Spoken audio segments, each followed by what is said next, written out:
There is a claim that has become increasingly common in modern culture.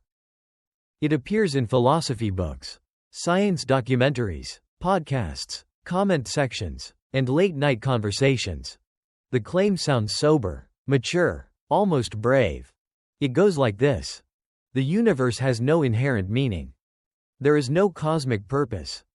No objective reason for why we are here. Meaning is something humans invent for themselves. At first, this sounds like intellectual honesty. No illusions, no comforting myths, no fairy tales. And yet, something strange happens after this claim is made.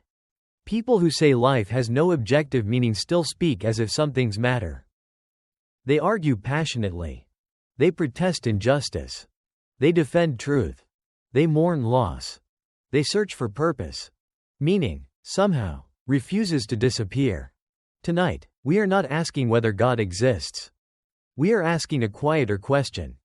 Why does meaning behave as if it belongs to reality, even in a godless universe? Part 1. The Atheist Account of Meaning. Let us begin charitably. Most modern atheists do not say that meaning does not exist at all. They say something more precise. They say meaning is subjective, psychological, socially constructed, evolutionarily useful. In this view, the universe itself is indifferent. Stars do not care. Physics has no intentions. Nature has no goals. Meaning arises only when conscious creatures appear and begin to care. Humans create meaning the way we create language or music. It is real in the sense that emotions are real, but not real in the sense that gravity is real. This view has advantages. It avoids superstition. It fits neatly with a materialist picture of reality. It explains why different cultures find meaning in different things. And it seems to free us. If there is no imposed purpose, then we are free to choose our own. This is often presented as the adult position. No cosmic parent. No external judge. Just us, creating value in a meaningless universe. At first glance, this seems coherent. But coherence is not the same thing as completeness. Part 2, the first crack, the language of meaning. Let us notice something subtle. To say, life has no objective meaning, is not merely to describe a feeling. It is to make a claim about reality. It is saying something is true. But truth is not neutral. Truth demands understanding. Truth demands interpretation. Truth demands that others should recognize it.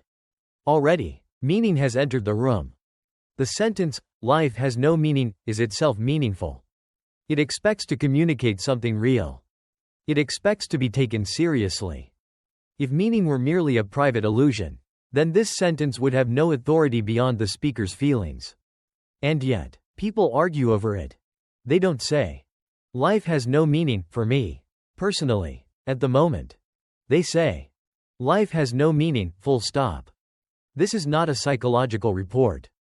It is a philosophical claim. And philosophical claims behave very differently from personal preferences. Part 3, meaning is normative, not just emotional. Here is the next tension. Meaning does not behave like a mood. It behaves like something that ought to matter. When someone says, human suffering is meaningless, they are not merely expressing boredom. They are making a judgment that invites disagreement, correction, or rejection. And when others respond with outrage, they are not saying, I personally dislike that idea. They say, that is wrong. Wrong is a normative word. It implies a standard. But where does a standard come from in a godless universe?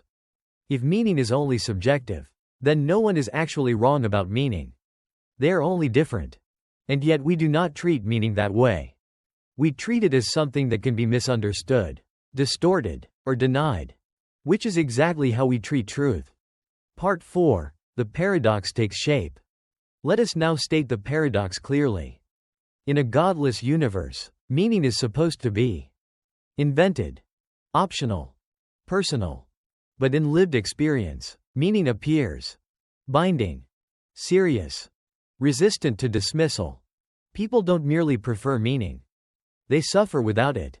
Depression is not cured by saying, just invent a new meaning. Existential despair is not relieved by reminding someone that meaning is fictional. Why? Because meaning feels less like a story we tell, and more like something we are failing to live up to. This is not a religious observation. It is a phenomenological one. Meaning behaves as if it is discovered, not fabricated. Part 5.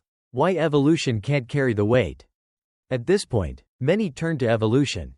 Evolution, we are told, explains why humans care about meaning. Meaning is adaptive. Purpose motivates survival. Narratives help cooperation. All of this may be true. But notice the shift. Evolution explains why we believe in meaning. It does not explain whether meaning is real. This distinction matters. Evolution can explain why we believe many false things if they help us survive. If meaning is merely an evolutionary illusion, then it has no authority beyond usefulness. But that is not how meaning functions. We don't treat justice as useful fiction. We treat it as something that ought to exist, even when it costs us survival. Evolution can explain behavior. It cannot explain obligation. Part 6. Utility is not significance. Here is a crucial insight. Something can be useful without being meaningful. And something can be meaningful without being useful. A lie may help you survive. That does not make it true. A sacrifice may destroy your survival prospects. That does not make it meaningless. Meaning operates on a different level than utility. It makes claims not about efficiency, but about worth. And worth is a strange thing in a universe of particles and forces. Atoms have no opinions. Physics does not rank values. So where does worth come from? Part 7. The silent inheritance. At this point, something interesting becomes visible. The modern concept of meaning did not arise in a vacuum. Historically, meaning was tied to intention, purpose, mind, reason. In other words, meaning assumed a source. When the source is removed, the concept lingers. Atheism did not invent meaning. It inherited it. And now it struggles to explain why the inheritance still functions. This is not hypocrisy. It is philosophical momentum. Concepts do not vanish just because their foundations are questioned. They continue operating, sometimes long after the ground beneath them has eroded. Part 8. Why meaning feels objective. Here is a question rarely asked. If meaning is subjective, why does it feel objective? Why does losing meaning feel like losing contact with reality itself? Why do people speak of discovering meaning rather than inventing it? Why does meaning seem to impose itself rather than obey us? These are not theological questions. They are experiential ones. And experiences demand explanation. Part 9. The existential cost.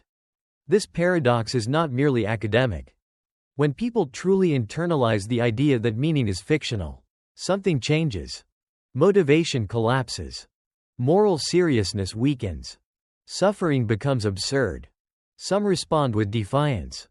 Others with despair. And neither reaction feels quite right. Because meaning keeps pressing in, whether invited or not. Part 10. Why this is not a God of the gaps argument. Let us be clear. This is not saying science can't explain meaning, therefore God. That would be lazy. Science explains mechanisms. Meaning is not a mechanism. This is about explanatory fit. What kind of universe makes sense of meaning behaving the way it does? A universe where meaning is accidental? Or one where meaning is fundamental? This is not a conclusion. It is a question. Part 11. The quiet possibility. Perhaps meaning is not a trick we evolved into believing. Perhaps it is not a projection. Perhaps it is a clue. Not a proof. Not an argument. A clue. A hint that reality is not exhausted by what is measurable. Conclusion. The question that won't go away. The paradox of meaning in a godless universe is not that people invent meaning. It is that meaning refuses to behave like an invention. It demands. It judges. It matters. Even when we say it shouldn't. And perhaps that is the most interesting thing of all.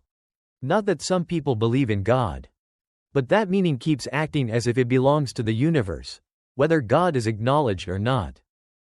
And the question remains. Why?